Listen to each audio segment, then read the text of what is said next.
we have an NFL mock draft with landing spots, and we are going to do a Dynasty rookie mock draft based on these landing spots. And let me tell you, some of them are super juicy. If you enjoy the rookie content, make sure you drop a like. And if you play Dynasty, make sure you're subscribed as well. This is the place to be for Dynasty content. We're getting through December, and then January starts Dynasty season. Starting to get a little excited about that. Let's draft from the. I'll show you the pool here on the screen of all of these rookie selections that were made that pertain to Dynasty fantasy football. All the quarterbacks, running backs, wide receivers, and tight ends selected in this 3-round mock draft. I actually took a 2-round mock draft and a 3-round mock draft and kind of combined them. But either way, it does give us a pretty good scenario and a pretty plausible scenario of what might happen when we get to April and the NFL draft and the Dynasty implications from it. And so I will start by saying this. Some of these landing spots are whack. They are. Some of them are whack, but some of them are sexy. And this one is sexy. Yep. I'll take Jeremiah Love at the 101, which he's going to be the 101 either way. Again, this is, in my opinion, when you're looking at the bakery, and Ryan and I were talking about this the other day, actually, you're looking at the overall all-time bakery scores. There should really be a tier at the top, kind of a baby tier of Bijan Robinson and Jeremiah Love, because they are so far out in front of all of the other guys in that purple tier. Bijan and Jeremiah Love are the top two guys, and then Todd Gurley, Genty, Barkley, Gibbs, Elliott, and McCaffrey. But again, these two guys as a prospect, they do kind of live in their own tier of their running back grades. And so you're talking about, in my opinion, the locked-in 101. I don't think you're taking anybody else besides Jeremiah Love at the 101 in Dynasty Fantasy Football this year.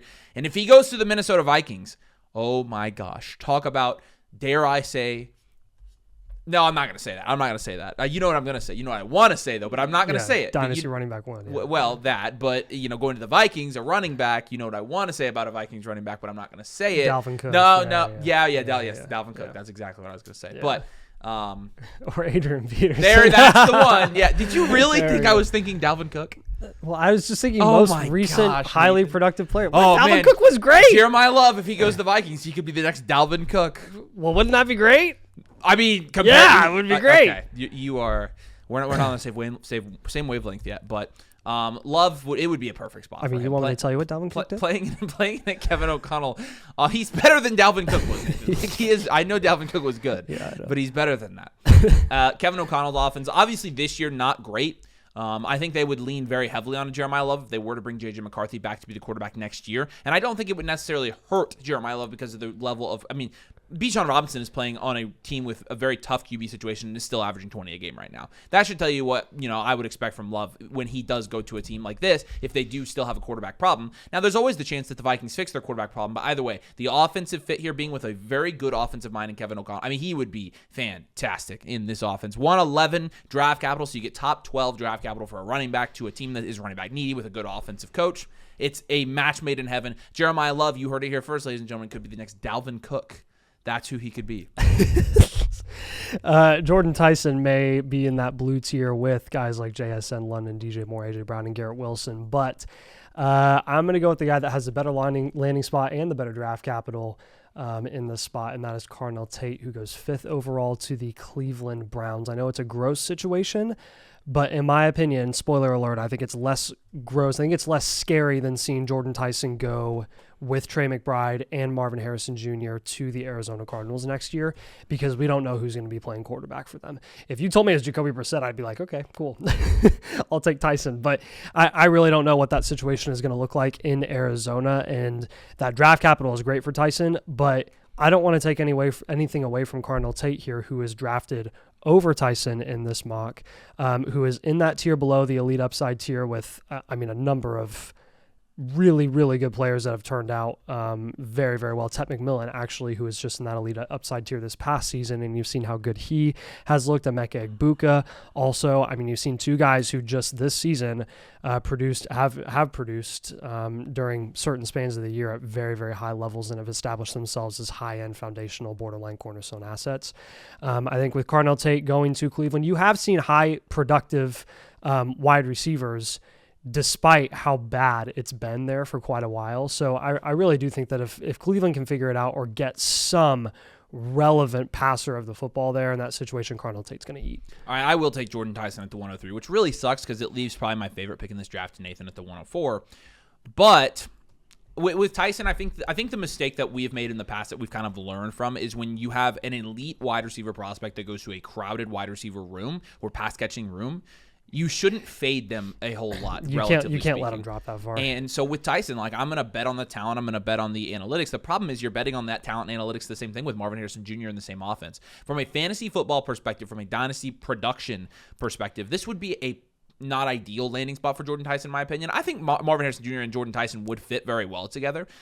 But you do have an elite tight end with Trey McBride that is going to command a ton of the volume there in Arizona, and there's only so much to go around. So there'd be a lot of mouths to feed there. And I think schematically all these guys would fit together, but it's like, McBride is young and commanding a lot of targets. Marvin Harrison Jr. is young and a better prospect than Jordan Tyson was and still getting his feet wet in the league. And then you have Jordan Tyson come in. I just don't think it would be a very ideal landing spot. But again, I'll bet on the talent. I will not overreact about the landing spot like I did with an Emeka Ibuka at first. And so with Tyson, I feel comfortable taking him here, 103, and it leaves you to take my favorite player at the 104. Yeah, I'm not sure. Well, is it your actual favorite player? I don't know if I'm going to take the guy that you want. I'm going to take Denzel Boston going to the 121 at Buffalo. Yes. The reason being here, this is the ideal situation you would be looking at for someone like Boston, who I think is NFL ready right away. This is not a Keon Coleman type selection where he's raw and he kind of got to hold his hand for the first couple of years and hope that he does something. Denzel Boston will walk into that room and immediately be the number one guy for Josh Allen, and it won't even be a question. This is what we've been wanting to see for quite a while. And if something like this happens where a Denzel Boston or a Mekhi Lemon, who Avery's going to talk about, falls to the middle or end of the first round, there's got to be a top team like the Bills who has an elite level quarterback that needs a wide receiver one that's going to want to snatch that guy up and take a shot on him. And I think Denzel Boston is literally like the perfect guy to take a shot on here at the end of the first. He's very, very NFL ready. He's not raw like a Matthew Golden or Keon Coleman type. So I feel good about it. Realistically, he probably would be going there just because he will be the one there. Tied to Josh Allen. It's like I know. And my problem is like with a wide receiver going to the Bills, which it's very likely that you take a wide receiver after the Keon Coleman experience. Yep. My problem is you haven't necessarily seen a wide receiver that's been drafted there go on to be like a dominant alpha 1 wide receiver. And Denzel Boston is more of a deep threat type of receiver, but I do think he would get a lot of work. I think he could be the we've seen Ibuka and Ladd who are like mid-ish first. Sure. So. And so, but I'm going to take Mekhi Lemon at the 105, and then this is Mekhi Lemon goes to the Cowboys at the 116, which means that Jerry Jones doesn't pay George Pickens. George Pickens walks. He goes to another team, and Mekhi Lemon steps into an offense where he, yes, will be the wide receiver 2, but schematically a very good fit at the wide receiver 2 position alongside CeeDee Lamb. I think they'd fit well together. Not as well as Pickens and Lamb, but I think they'd still fit well together. In an offense where the wide receiver 2 in that offense has actually been the wide receiver 1 this year, in the sense that George Pickens is the wide receiver 2 in fantasy football, and you still have CeeDee Lamb producing at an 18-point-per-game level right now on a slow season for Lamb. And so what does this tell me? That any rookie that is going to command high target volume like Mekhi Lemon, if he were to go to the Cowboys and play alongside CeeDee Lamb, would be immediately fantasy productive in that offense. And I think Mekhi Lemon I think he is so good. I love Mekhi Lemon. I love him. I love him. I love him. And so I'm going to take him here. And again, I think he could be productive from day one. I think he has the skill set to be productive from day one. He's a guy that the athleticism doesn't jump off the page, but he can get open at any part of the field. I really like that about him. He's a good route runner. He has amazing hands, good ball tracking ability. I like all of that about Mekhi Lemon. And so if he does go to a high-octane offense like the Dallas Cowboys here, I would be thrilled to get him at the 105. Every single year, we see second-round running backs like Quinshon Judkins and Travion Henderson. Those types of guys always end up being around the almost early, kind of mid-range of the first round. We're at the 106 here, and I think at this point, this is where you 100% rationalize and should be taking those mid-second running backs. Emmett Johnson, the running back out of Nebraska, who's been a riser over the last month or so, is being mocked here to the Houston Texans at the 217. If he goes mid-second to a team like Houston that does like to run the ball quite a bit, and you've seen successful running backs like Joe Mixon in the past be very, very productive there, Emmett Johnson will be right here at the 106. This is exactly where he'll be. It won't even be a question. If he's the RB2 off the board in the NFL draft, again, whether it's him or whether it's another name in this specific mock, it's going to be him. I am 100% comfortable taking him here. I mean, you saw even a guy like RJ Harvey that nobody expected as a 24-year-old rookie rookie prospect, comes out, goes to Denver in the late second round, and he's a mid to late first round pick, just because of that situation, just because of the draft capital. So get ready for it. It's not the best running back class of all time, but it doesn't matter if these guys get this draft capital that we're seeing here. This is where they're going to land. We have a ton of resources coming out, like we're using the bakery in this video, and we also have our rookie draft guide coming out this month, the version 1 as well. And it's going to be all available for you over on the site. So if you'd like to check out the bakery, we've got it available over on the post page of the Flock site. You can get access by becoming an annual Mother Flocker at flockfantasy.com/domain. You also get a team blueprint, Infinite Blueprint, which is a new team review every single month. So Nathan, I give you a comprehensive breakdown of your team. You're going to get updates on that every single month. You're going to get our Discord. You're going to get our leagues. You're going to get the bakery. You're going to get everything that we have, take care of you from the offseason to the rookie draft to in-season. All personalized advice for you, so you can take advantage at flockfantasy.com/domain. Use code domain when you sign up, the annual Mother Flock tier. Again, you can get access to all of our rookie databases, all of our rookie draft guides, etc., so you can make sure you're crushing your rookie drafts this year as well. We're getting into these guys pretty heavily now, I would say. So the 107, I'm faced with a choice here, because you have QBs like Fernando Mendoza, Dante Moore, who both went top 10. You have Ty Simpson, who went in the mid-first. You have Lenore Sells. So we have 4 first-round QBs here. You do have another second-round running back in Justice Haynes going to the Broncos. Of all of these picks, because I think you would agree a lot of these would be shaky from a landing spot perspective and from a draft capital perspective, my favorite here is Kenyon Sadiq. Yep. I think if they draft Sadiq, it's either A, he is the Travis Kelce replacement this year, or B, and we'll know by that point too, I'm going to assume that he's the Travis Kelce replacement here. And it doesn't mean that the Travis Kelce replacement is going to come in and be Travis Kelce. It's not true at all. Rasheed Rice is a dominant wide receiver 1 there in that offense. But at the same time, Kenyon Sadiq, while he's a little bit on the shorter side for a tight end, he does weigh in at about 245 pounds, which is what we want to see from a tight end like that. We haven't projected his first-round draft capital, and he is, as of this point, overall the tight end 8 of all time in the bakery. It's Bowers, Pitts, Hawkinson, Ingram, Njoku, Fant, Howard, and Sadiq, right above Tyler Warren, Colson Lovin, Trey McBride, Sam Laporta. And so in very good company is Kenyon Sadiq. And I think that's, it's pretty valid. If you've seen him, he is very athletic. He's extremely athletic. He makes eye-popping plays when he's, on the field for Oregon when they actually get him the ball. It's kind of been the problem this year. It's been his production. But if he goes to the Chiefs, I think it's a landing spot that he'll be used a lot. I think he'll be utilized correctly with the Kansas City Chiefs. And so I think this is assuming this is a tight end premium league, which we play in half-point tight end premium leagues. In a tight end premium league, I think also the other thing that you have to consider here with taking a Sadiq, a tight end at the 107, is that rookie tight ends actually hold their value or increase in value better than any other position in Dynasty Fantasy Football among rookies. It's a fun fact. A lot of times that's because they're going lower in drafts, and so you get the 3rd and 4th round guys, and it props up those metrics. But even the first-round tight ends maintain their value at a very high rate. And so with Sadiq, I know it's a safe pick. I know it's a high upside pick with the landing spot. And I know I'm betting on a guy that has an elite prospect profile from an analytics standpoint. I like Kenyon Sadiq. If he goes to the Chiefs, I think he'll be going mid-first pretty easily. Yeah, and like you're saying with those landing spots, with those running backs kind of at the late second, it gets a little bit weird because you're like, okay, is that a replacement move for Haynes going to the Broncos? Are they replacing Harvey? Or is it Walker Charbonnet 2.0? That's what I'm scared of. Thing. I'm going to just slide down a few picks to the 309 with what I think is the best prospect remaining at the running back position, and that is Jonah Coleman to the Washington Commies. This is exactly where I'd want to see Jonah Coleman land. Ideally, I would like to see Jonah Coleman go in the second round to a team like the Commies, but if it's in the early 3rd, I'm okay taking that. And I know some people are going to be a little bit scared maybe with 3rd-round running backs this year because of the Caleb Johnson experiment and how that did not work out this season. I will say, though, there are plenty of other guys who just went immediately after him, like Tootin and like Scadaboo, who maintained or exceeded their starting value heading into the year as well. And with Jonah Coleman, his analytical profile isn't anything like insane. He has been in the green tier in the past. He's dropped down a tier of recent because he's been banged up, has missed some time. But with 3rd round projected draft capital, he still is in that yellow tier, which has a pretty decent hit rate when you're talking about the types of guys that have been there. I think like Kareem Hunt has been in that range. You've got some other guys in here like Alvin Kamara, DeAndre Swift, Nick Chubb, David Montgomery, right? James Conner, plenty of guys who were, a good number of them were 3rd round guys.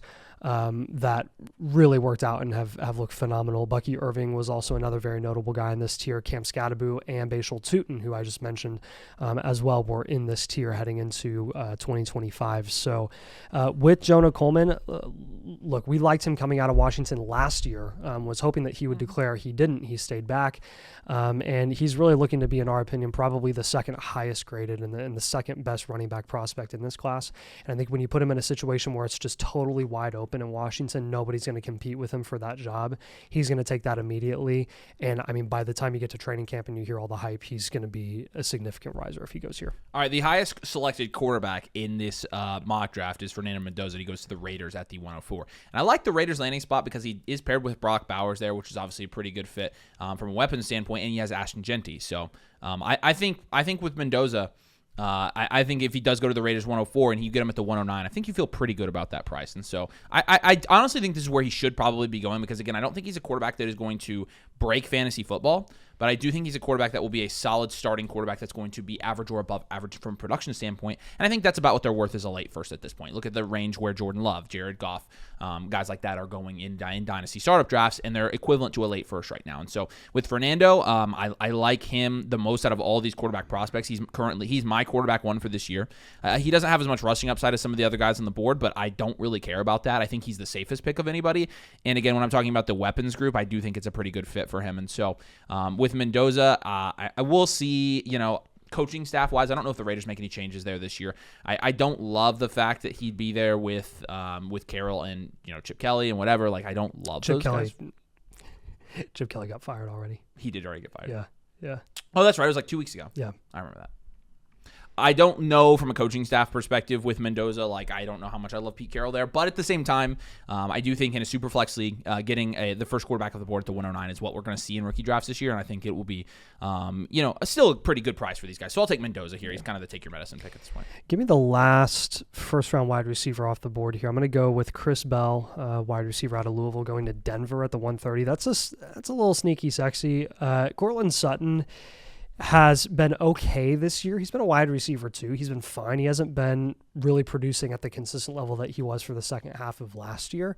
And as a 30-year-old wide receiver who, yes, just got extended, they said it was like a 4-year extension. It really is a fake 4-year extension. It's only 2 years. He's only locked in for 2026. And beyond that, they're probably just going to let him go because they'll save a ton of money. But Chris Bell would essentially be the wide receiver in waiting there with potential upside and opportunity to take over as a rookie. That's always possible. I mean, we've seen it plenty of times where you've got a guy like Igbuka who's in a crowded room and you're like, oh, is he going to do anything this year? He's probably has a cap ceiling. No, he's the number one guy there.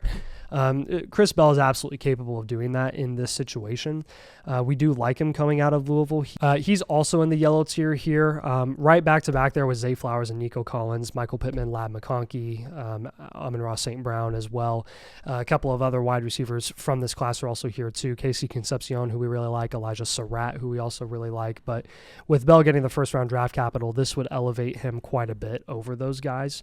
And I would feel very, very optimistic that he would have, all the chances in the world to be the number one guy there long term paired with Bo Nix. All right. I'll take Casey Concepcion here at the 111. He goes just at the beginning of the second round in this mock draft, and I like that he does go to a situation where there's really not a wide receiver there to take any target. Like, he could get all the volume he wants if he hits, and that's what I like about it. His draft capital is good. The situation is obviously not good from a quarterbacking standpoint yet, from a coaching staff standpoint yet. Maybe it could get better. But I like the upside of a borderline first-round wide receiver in KC Concepcion out of Texas A&M. More of your prototypical Z wide receiver. Has kind of split his time in college between the slot and lining out wide. He a little bit on the smaller end, but not enough to matter. We'll see what he tests at the combine. I think he could be a combine riser potentially this year. But with Concepcion, again, if he gets this draft capital, sniffing the first round, I think it's worth taking a shot on him here at the 111 in this draft. I'll take the next quarterback off the board here at the 114. The Steelers draft Ty Simpson. I do like Ty Simpson's fantasy outlook a little bit more than I like Dante Moore's just at the moment. I'm a big Ty Simpson guy, and if he goes to the Steelers, it's the situation is whatever. I mean, that's going to be pretty polarizing. Some people will say, oh, it's great. Some people will say it sucks because, look at DK and he hasn't really done anything. Look at, Caleb Johnson being screwed over. I mean, those are skill position guys, and the quarterback is the one that's going to be distributing the ball. He doesn't care who he gets the ball to as long as they're, catching it and he's producing and whatever. But with Ty Simpson, he does and has demonstrated a significant amount of athletic ability at Alabama with some rushing capability.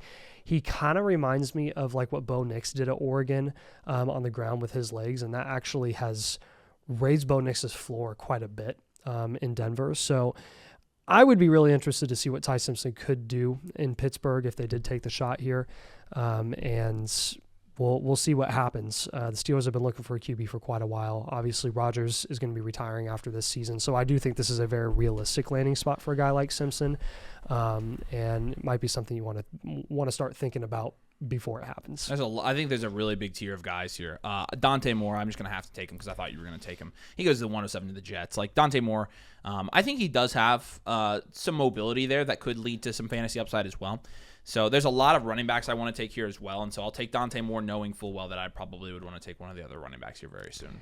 Yeah. Of the two guys that go here at the late second, early third with the running backs, Haynes to Denver and Jadarian Price to the Cardinals, I'm probably going to go Price to the Cardinals because, my other pick. Number one, this is no guarantee that Trey Benson is going to be the number one guy there. He really has to pop off at the end of the season here for them to feel really good heading into 2026 with him. And obviously this would be operating under the assumption that they're probably going to replace him and move on from him, assuming he doesn't do anything at the end of this year, which is, again, no one really knows. It's kind of a toss-up. So assuming Benson doesn't work out and Price goes there, again, he's probably going to be the guy. I'm not really worried that James Conner is going to come back and be something amazing.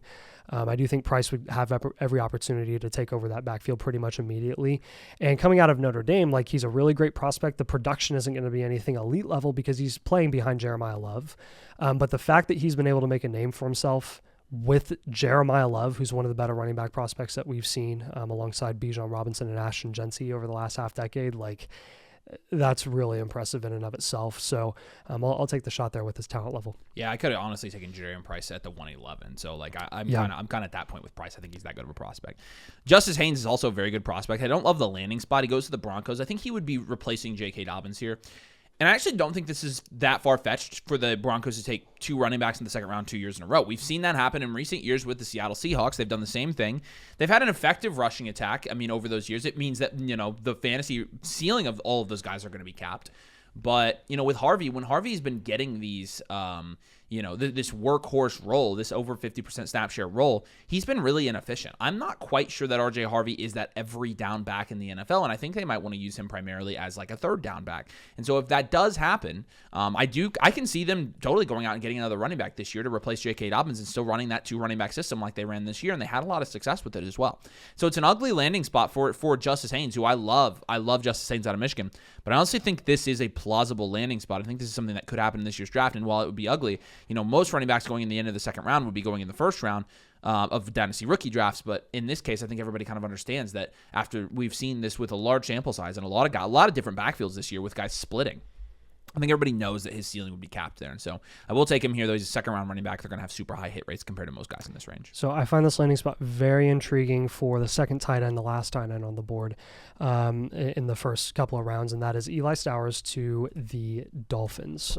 You've obviously seen in the past guys like Jonnu Smith have been very productive for short amounts of time there.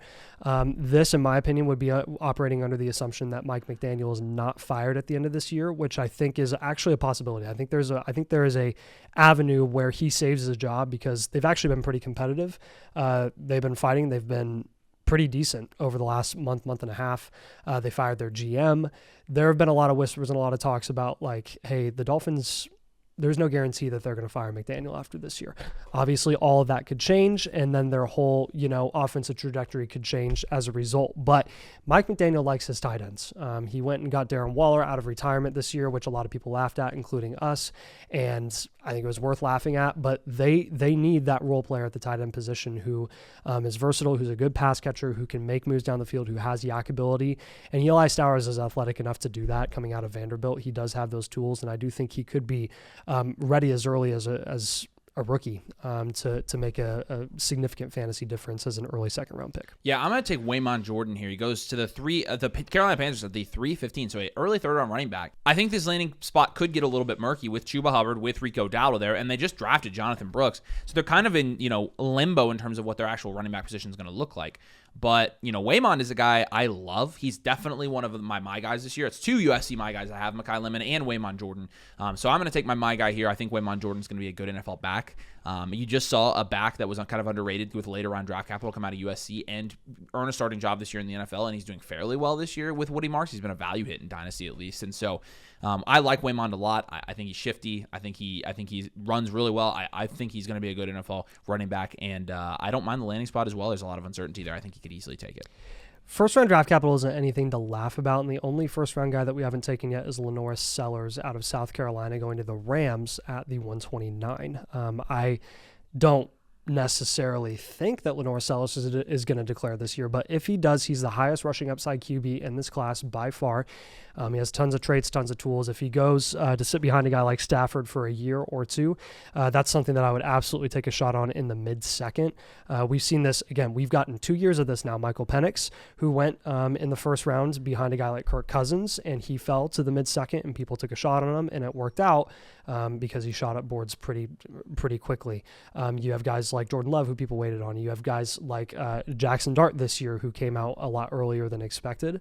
And that's always going to be possible for someone who gets first round draft capital. They are going to eventually give him an opportunity. It would just be a matter of when, which is why he would probably fall to this mid to late second range. This one's interesting. I'll say this about Sellers, by the way. A lot of people are going to say, "Oh, Sellers is way too low. He's the highest rushing upside." I genuinely, he's going back. I don't think he's coming out. I don't like him. If he comes out this year, I think it was a mistake, and I will not draft him. I don't think he's good enough. And if there were a situation where I would like Lenoris Sellers to go, it would be Deshaun McVay. Like, that is the situation for him. Yeah, that's where I'd take a mid-second round shot. That would make me intrigued, but I generally don't think Lenoris Sellers is a good NFL quarterback if he gets drafted this year. He kind of just took a step back this year. He definitely did. I watched quite a bit of him, and he just didn't look as good. Chris Brazzell, I'll take him at the 207. It's kind of a take your medicine pick. You got to take these second-round wide receivers now because they're the only thing left. Goes to the Saints. I don't love landing spot. I think Chris Brazzell's plenty good, but again, this is kind of a sucky landing spot for him. If he were to get a better landing spot, I'd probably be taking him like in the early second at this point. Yeah, then Jeremy Bernard out of Alabama going to the Steelers. Every year we see a day two wide receiver go to the Steelers. We're like, maybe this is the year, maybe this is the guy. And it never really works out. I'm not optimistic that this pick would work out, but got to shoot your shot in the mid-second round. Jacoby Lane is the only other second-round wide receiver left. He goes to the New York Jets here. I think it's a fine landing spot. I don't believe in Adonai Mitchell long-term. I don't believe in John Mechie, of course. So it's all going to depend on what they do at quarterback, obviously. And in this mock, they take Dante Moore, and so you pair Jacoby Lane with Dante Moore. I think he's an upside pick, and I think at the end of the second, you're getting into the weeds here. I think the end. I've said this a lot. I think the second round, especially the late second this year, is going to be extremely weak, and I think it's being showcased in this mock draft. So at the 310, Atlanta goes ahead and takes Omar Cooper, wide receiver out of Indiana. This would essentially be a Darnell Mooney replacement pick, and he's a better version of Darnell Mooney. Athletically, he absolutely is. I love Omar Cooper. Like, Elijah Surratt may be drafted over Omar Cooper. That's very possible. He's not in this mock draft. And to be completely honest, if an NFL team took a shot on Cooper over Surratt and he was drafted ahead of Surratt, I would not be shocked in any way because I think he's that good, and I do think he's more athletically gifted. Cooper, I think he is incredibly talented. I think he has really, really good hands. He's much faster, and he doesn't have the contested catch ability that Elijah Surratt does down the line, but he's kind of a do-it-all wide receiver that can be a deep threat. They can run him out of the slot. They do a lot of things with Omar Cooper there. So I think there are a good number of NFL teams that would find that a bit more valuable. He could go in the third. There's a good chance he goes in the second, honestly. Yeah, I agree. I'll take Surratt here at the 211. I mean, we're in the honorable. Yeah. We're out of guys that are drafted in this mock draft, so we're in our honorable mentions. I'll just select a couple random guys. I want to talk about Surratt as well. I do think Omar Cooper Jr. will be drafted higher than Surratt. I would almost bet money on it. I also love Omar Cooper. He's one of my guys as well, and so we will be Omar Cooper truthers on this channel officially. Elijah Surratt, though, I think he's like a baby Cortland Sutton. Kind of has that type of skill set. It's kind of my comp for him. I don't know if that's his ceiling in terms of what he could be in the NFL, but I do think a team is going to take a shot on him, and he does have a very good production profile in college.